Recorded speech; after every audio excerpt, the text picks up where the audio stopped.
a bunch of information to potentially talk about. I'm pretty open to talk about anything you would want to talk about. Is there anything you'd like me to highlight or go over? You're not sure about?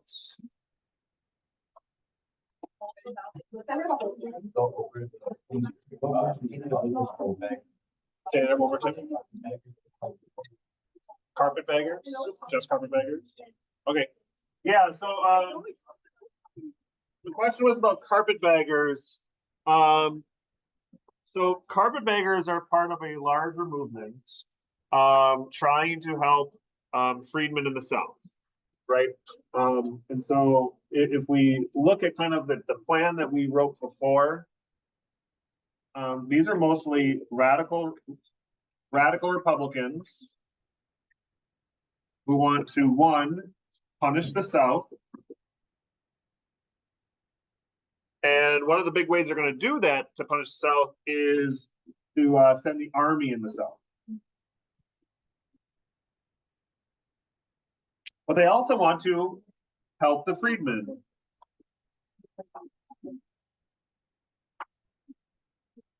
Okay, and there's lots of ways they did that. One of the ways they did that was through the Freedmen's Bureau.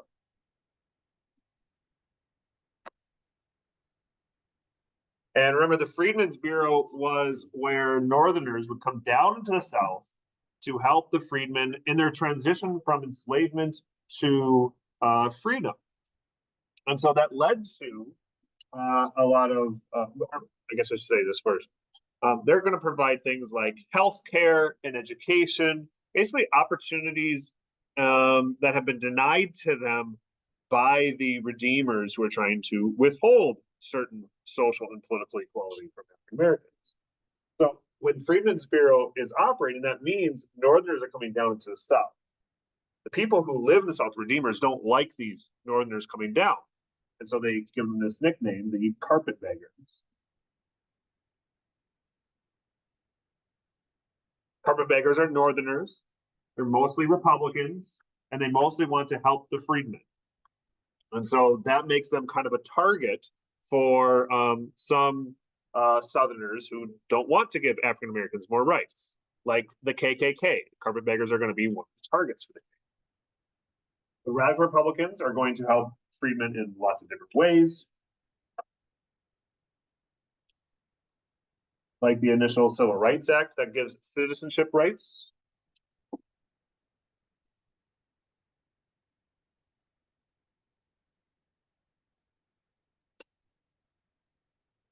And once they said that, okay, we want to make sure we have citizenship rights, but we need something that's a little stronger than an act, that's when they turned to the amendments. 13th, 14th, 15th amendments. What's a good way to remember 13, 14, 15? Free citizens vote. Makes a little sentence. Free citizens vote. So the radical Republicans are trying to punish the South and help the freedmen.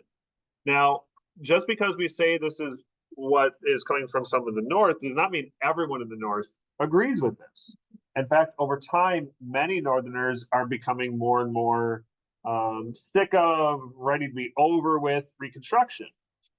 And so by the time we get to 1877 and the Compromise,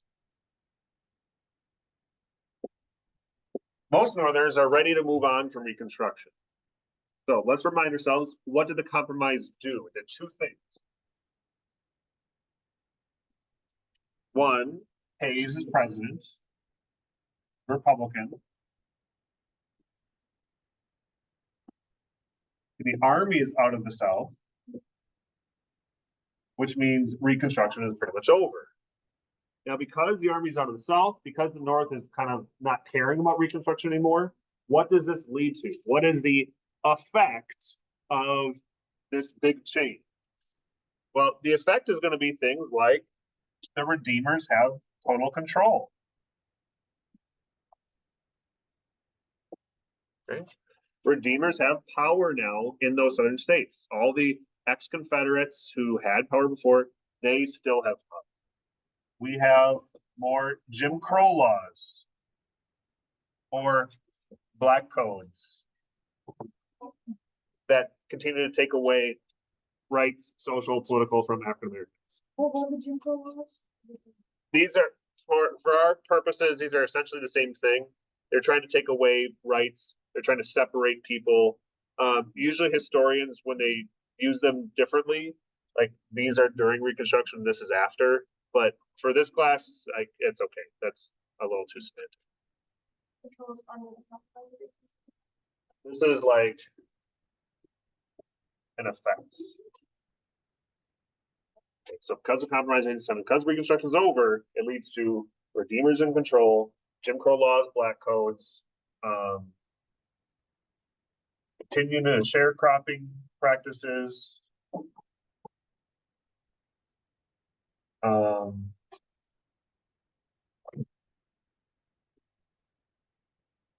No political rights, or very little for freedmen.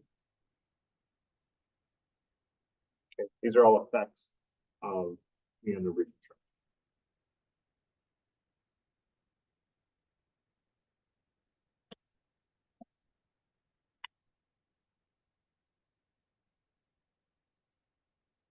Questions about the end of Reconstruction?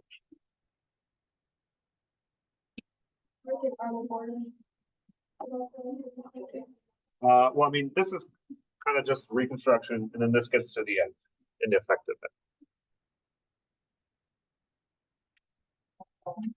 Okay, let's talk about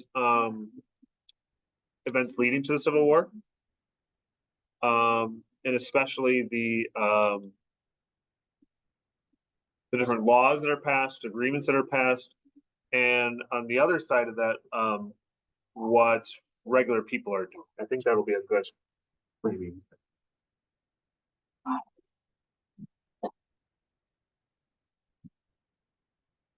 What is the government doing leading up to the Civil War, and what are normal people doing outside of the government? If you look at an early event that leads to the Civil War, you could talk about the Missouri Compromise. That remember it said, okay, any territories above Missouri will eventually become a free state. Anything below will be a slave state. Then we fast forwarded to the Mexican Cession.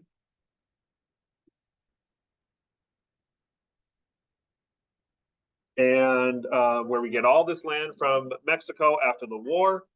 How do we now decide whether those territories would be free or slave states? How do we decide it? What is it? Popular sovereignty. Okay. So now we have this idea of, oh, maybe we should do popular sovereignty instead of coming up with some kind of line or something. And eventually, it's going to lead to the Compromise of 1850. Compromise of 1850. We have new states coming in. California wants to be a state. So what do?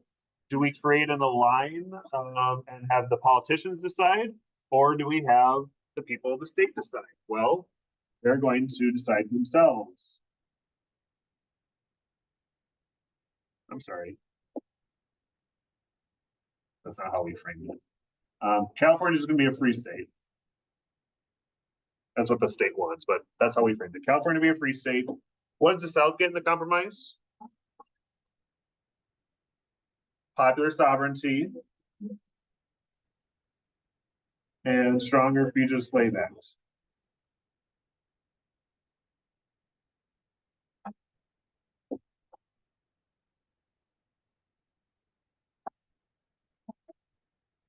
This should be a question. This answered this question.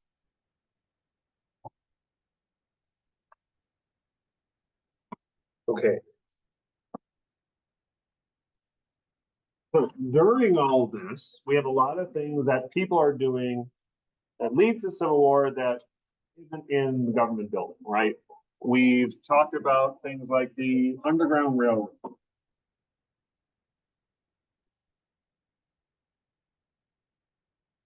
Where freedom seekers will escape a plantation, make their way to the north through the help of others. People like Harriet Tubman led many to the north. We talked about things like books, Uncle Tom's Cabin, that tried to shed the light on what slavery was really like.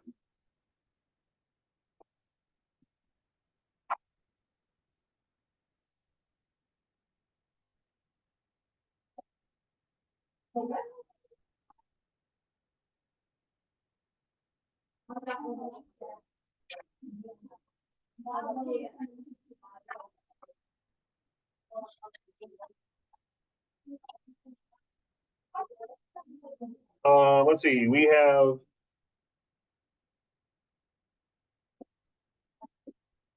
Kansas-Nebraska Act, where we say, okay, we got these new territories. How are we going to decide whether or not they will be free or slave states? Are they going to decide it? Popular sovereignty. Okay. And while Congress is making that rule, people, on the other hand, in Kansas are dealing with it in a very different way. And led to conflict, which was called what?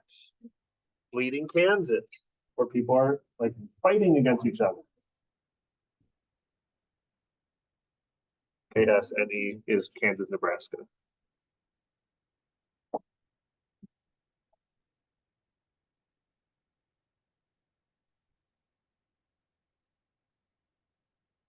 Then we have the Supreme Court making decisions, like Dred Scott case, that said enslaved people are property. It said that if an enslaver goes up into a free state, the government cannot take away enslaved people away from them. So that basically means slavery could be legal anywhere, right? So that's the government doing it. On the other hand, we have people like John Brown and Harper's Ferry. What did John Brown do at Harper's Ferry? He's stealing weapons to try to start a slave revolt because he wants to end slavery once and for all. Is he successful? No, he's caught, captured, and killed. Executed. And then we have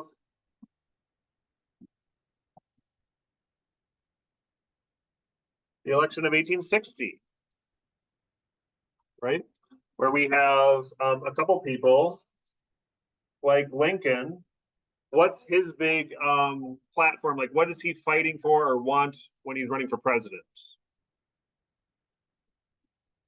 Well, he does want states to get together, but their secession hasn't started yet. It is has to do with slavery. What's that called? Free soiler. Free soiler. That's a key term. So he wants to stop the spread of slavery into the territories. But other people, like Stephen Douglas, what does he want? What does he always want? What does he love more than anything? Popular sovereignty. And then there was one more guy, Breckinridge.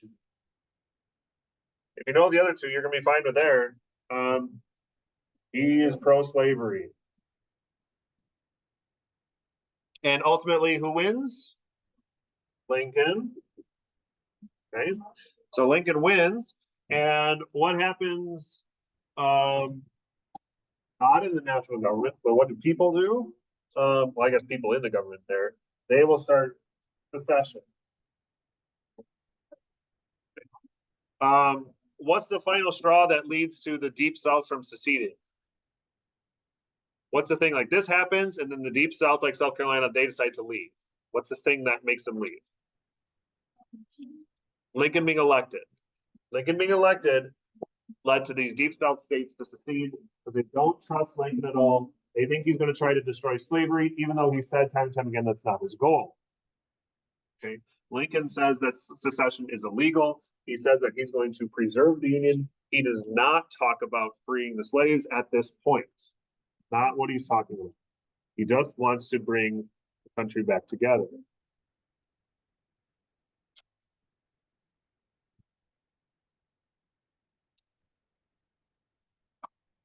Questions about any of that?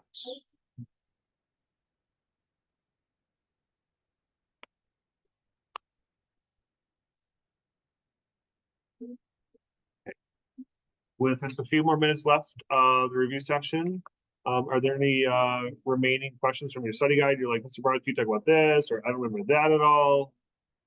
Anything from the study guide? Impeachment of Johnson? Good question. Remember, Johnson was getting in the way of Reconstruction. He did not want the southern states to be told what to do. He wanted to give states rights. And so Johnson was vetoing laws.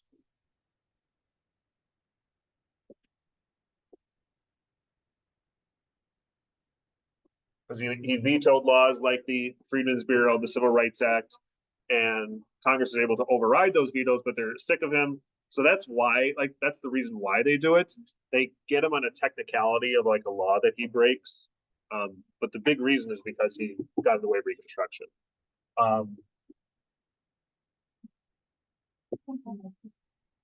But they were not able to kick him out of office.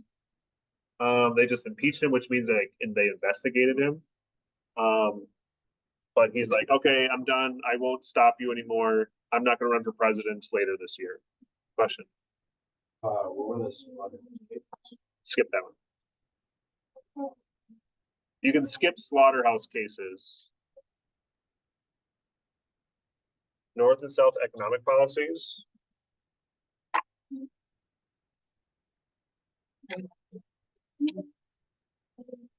Let's see.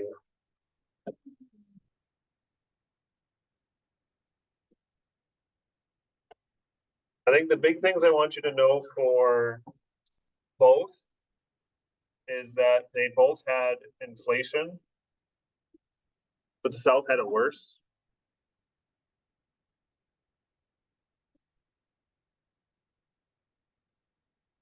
Because of the California gold. That's gonna be a part of it. The big reason the South had it worse is because they have to build up all these new factories to build stuff, and to do that, they just basically print money to do it, and that's not a good way to do it. The North already had a bunch of those factories, so they didn't have to do that as much. They're a little better with their money. What was the Treaty of Guadalupe? Treaty of Guadalupe is what gave us the Mexican Cession that ended the war with Mexico.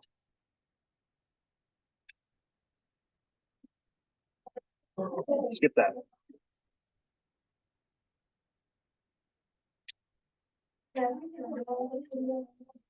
Matthew Perry is the naval officer that went to Japan, and with the Treaty of Kanagawa, they were able to start trade with Japan. Ryan, and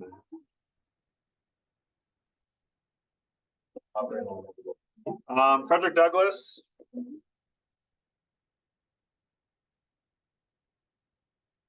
He advocated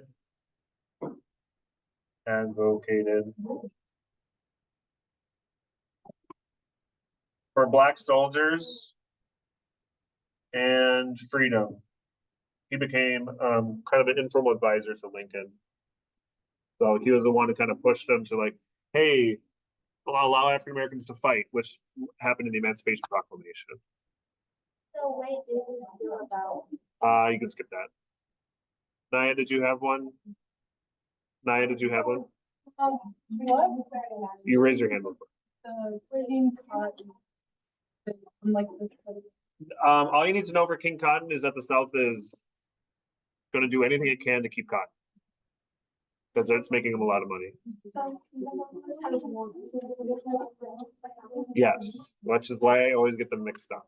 Well, what about loan? Skip it. 15. I would know the different ways that the US government tries to assimilate Native Americans and how they respond to it. Which is a lot of things. That's not just one thing, but that's what to look for. How does the government try to assimilate them? And how do they respond to it? Okay. If you have any questions, just let me know, everybody. We'll end it right there.